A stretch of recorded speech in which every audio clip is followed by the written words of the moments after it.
Hello foodie people, ಇವತ್ತಿನ dish broccoli stir fry. ಇದನ್ನು ಹೇಗೆ ಮಾಡೋದು ಅಂತ ನಾವು ಇವಾಗ ನೋಡೋಣ. ಮಾರ್ಕೆಟಿಂದ ತೊಗೊಂಬಂದಿದ್ದೀನಿ, ನಾಟ್ ಇನ್ ಆನ್ಲೈನ್. ನೋಡಿ ಎಷ್ಟು ನೀಟಾಗಿ ಪ್ಯಾಕ್ ಮಾಡಿದ್ದಾರೆ. First we have to clean this. ನೋಡಿ ಇದನ್ನು ಹೇಗೆ ಕ್ಲೀನ್ ಮಾಡೋದು ಅಂತ ಹೇಳ್ಕೊಂಡ್ಕೊಡ್ತೀನಿ. ಫಸ್ಟ್ ನಾವು ಇದನ್ನು ಹೀಗೆ ಉಲ್ಟಾ ಇಟ್ಕೋಬೇಕು. ಉಲ್ಟಾ ಇಟ್ಕೊಂಡು ಒಂದು ನೈಫ್ ತೊಗೊಂಡು ಒಂದೊಂದೇ ಕಟ್ ಮಾಡ್ತಾ ಬರಬೇಕು. ಹೆಲ್ತ್ ಬೆನಿಫಿಟ್ಸ್ ಹೇಳಬೇಕಂದ್ರೆ it's iron, fibre, vitamin C, K, A ಇರುತ್ತೆ. Then good source of antioxidant. So ತುಂಬ ಬೆನಿಫಿಟ್ಸ್ ಇದೆ. ಮತ್ತೊಂದು ಹೇಳಬೇಕಂದ್ರೆ it's a low in calories. Roast ಮಾಡಿ ತಿನ್ಬೋದು, ಸ್ಟೀಮ್ ಮಾಡಿ ತಿನ್ಬೋದು, ಸಲಾಡ್, ಸೂಪ್, ವಾಟ್ ಎವರ್. ತುಂಬ ಹೆಲ್ತ್ ಬೆನಿಫಿಟ್ಸ್ ಇದೆ. ನೋಡಿ ಒಂದೊಂದನ್ನೇ ಹೀಗೆ ಕಟ್ ಮಾಡಿಕೊಂಡು ನಾವು ಸಪ್ರೇಟ್ ಇಟ್ಕೋಬೇಕು. ಇದು ಬುಷಸ್ ಥರ ಇರೋದ್ರಿಂದ ಹುಳುಗಳು ಎಲ್ಲ ಇರುತ್ತೆ. ಸೊ ನೀಟಾಗಿ ಕ್ಲೀನ್ ಮಾಡಿಕೊಂಡೇ ವಿ ಹ್ಯಾವ್ ಟು ಯೂಸ್. ಇಲ್ಲಿ ಎಲೆ ಕಾಣಿಸ್ತಾ ಇದ್ದಲ್ಲ, ಆ ಎಲೆನ ನಾವು ಯೂಸ್ ಮಾಡಲ್ಲ, ಅದನ್ನು ಅಷ್ಟೇ ಥ್ರೋ ಮಾಡ್ತೀವಿ. Maximum 15 minutes we can cook this dish. ಇದು ಒಂದು method. Another method of cleaning ನಾನು ನೆಕ್ಸ್ಟ್ ವಿಡಿಯೋನಲ್ಲಿ ಹಾಕ್ತೀನಿ ಬೇರೆ ಡಿಶ್ ಜೊತೆಗೆ. ಸೊ ಸಪ್ರೇಟೆಲ್ಲ ಮಾಡ್ಕೊಂಡಾದಮೇಲೆ ನಾನು ಇಲ್ಲಿ ವಾಟರ್ ತೊಗೊಂಡಿದ್ದೀನಿ. ಆ ವಾಟರ್ಗೆ 2 spoons of salt and then 1 spoon of turmeric ಹಾಕಿದ್ದೀನಿ. ಟರ್ಮರಿಕ್ ಹಾಕಿ ನೀಟಾಗಿ ಮಿಕ್ಸ್ ಮಾಡಿ ಆಫ್ಟರ್ ದಟ್ ಬ್ರೊಕೋಲಿನ ಇದರಲ್ಲಿ ನಾನು ಪೀಸ್ ಮಾಡಿ ಹಾಕ್ತಾಯಿದ್ದೀನಿ. ತುಂಬ ಪೀಸಸ್ ಅಲ್ಲ, ಇಟ್ಸ್ ಎ ನಾರ್ಮಲ್ ಪೀಸಸ್. ನಾನು ಹಾಫ್ ಆನ್ ಅವರ್ ಇದನ್ನು ಡಿಪ್ ಮಾಡಿ ಇಟ್ಟಿದ್ದೀನಿ.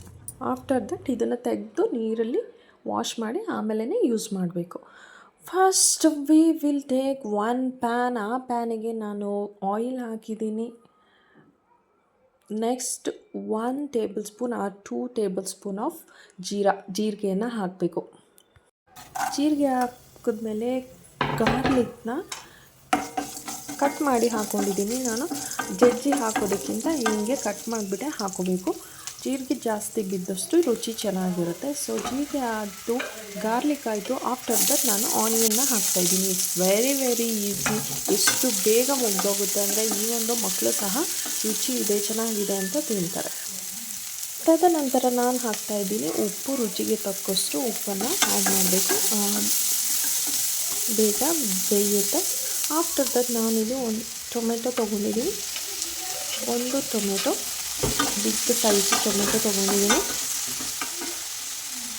Name it's a stir fry, just fry ಮಾಡೋದಷ್ಟೇ. ಅದಕ್ಕೆ ನಾವು ಮತ್ತೆ ಹಾಕೋಣ ಅರಿಶಿನ. ಆಫ್ಟರ್ ದಿಸ್ ನಾವು ಹಾಕೋಣ ಚಿಲ್ಲಿ ಪೌಡರ್. ಖಾರಕ್ಕೆ ಎಷ್ಟು ಬೇಕೋ ಅಷ್ಟು. ನಾನು ಇಲ್ಲಿ 1 ಸ್ಪೂನ್ ಆಫ್ ಚಿಲ್ಲಿ ಪೌಡರ್ನ ಯೂಸ್ ಮಾಡ್ತಾಯಿದ್ದೀನಿ. ಆಫ್ಟರ್ ದಟ್ ನಾನು ಆ್ಯಡ್ ಮಾಡ್ತಾಯಿದ್ದೀನಿ ಜೀರಾ ಪೌಡರ್. ರುಚಿ ತುಂಬಾ ಚೆನ್ನಾಗಿರುತ್ತೆ. ಆಮೇಲೆ ನಾನು ಯೂಸ್ ಮಾಡ್ತಾಯಿದ್ದೀನಿ garam masala, 1 spoon of garam masala. After this 2 spoon of ಕಡಲೆ ಹಿಟ್ಟು. 2 ಸ್ಪೂನ್ ಈಸ್ ಕಂಪಲ್ಸರಿ. 2 ಸ್ಪೂನ್ ಕಡಲೆ ಹಿಟ್ಟನ್ನು ಹಾಕಾದ್ಮೇಲೆ ಅದು ಗಟ್ಟಿ ಆಗಿಬಿಡುತ್ತೆ. ನಾವು ಯಾವಾಗಲೂ ಇದನ್ನು ತಿರುಗುತ್ತಾನೆ ಇರಬೇಕು. ಸೊ ವಾಟರ್ನ ಆ್ಯಡ್ ಮಾಡ್ತಾಯಿಲ್ಲ. ಸೊ ಹಾಗಾಗಿ ನಾನು ಇದನ್ನು ತಿರುಗುತ್ತಾನೆ ಇರಬೇಕು, ಫ್ರೈ ಮಾಡಬೇಕು. ಮಸಾಲೆ ಎಲ್ಲ ನೀಟಾಗಿ ಆಯಿಲಲ್ಲೇ ಸಹ ಬೇಯಬೇಕು. ಮಸಾಲೆ ಎಲ್ಲ ಚೆನ್ನಾಗಿ ಬೆಂದ ಮೇಲೆ ನಾವು ಬ್ರೊಕೊಲಿನ ಆ್ಯಡ್ ಮಾಡಬೇಕಾಗತ್ತೆ. ಸೊ ಇಲ್ಲಿ ಬೆಂದಿದೆ. ನಾವಿವಾಗ ತೊಗೊಳ್ಳೋಣ ಬ್ರೋಕೊಲಿ.